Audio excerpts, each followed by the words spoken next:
remember the report on how the U.S. screwed up the post-war Iraq Reconstruction? Remember that? We discussed it last week on the program, and there's a couple other online outlets that covered it.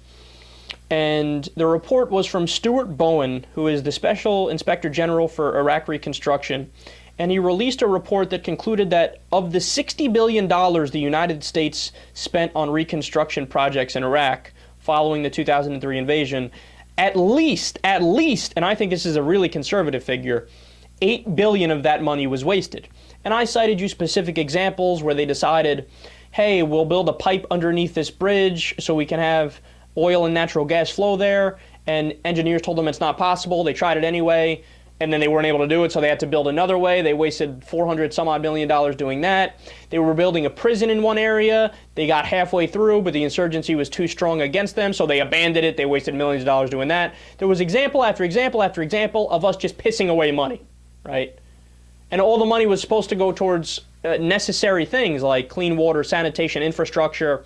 All that money ended up getting funneled to basically corrupt leaders in areas. They took the money and used it for other things. And it was just such a boondoggle. And I think $8 billion is super conservative figure. It's the lowest figure. I've seen other articles say a much higher number. So this is a super important story. They're basically saying, hey, not only did we fuck up the Iraq war, the reconstruction afterwards was just as big a fuck up, right? You want to take a guess of the major mainstream news sources, how many of them cover this?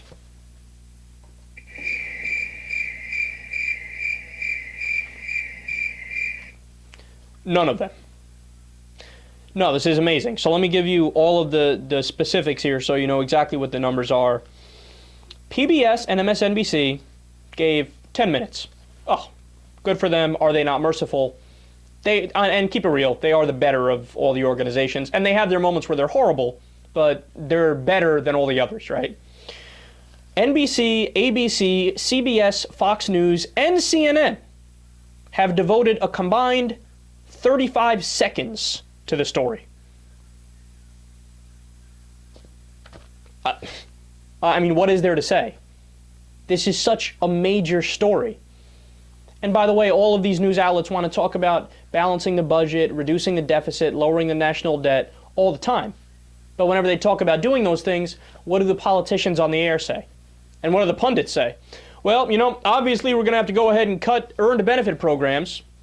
Social Security and Medicare, people paid into it their entire lives. They're only getting what they're owed.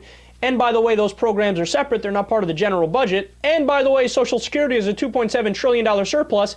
And it's never added a penny to the deficit because it's not allowed to by law. But, oh yeah, we're going to have to cut those programs because we got to balance the budget. We got to lower the deficit and reduce the national debt. So obviously we have to do that. But when it comes to, has anybody said, hey, wait a second, maybe we shouldn't have blown all this money on the Iraq Reconstruction?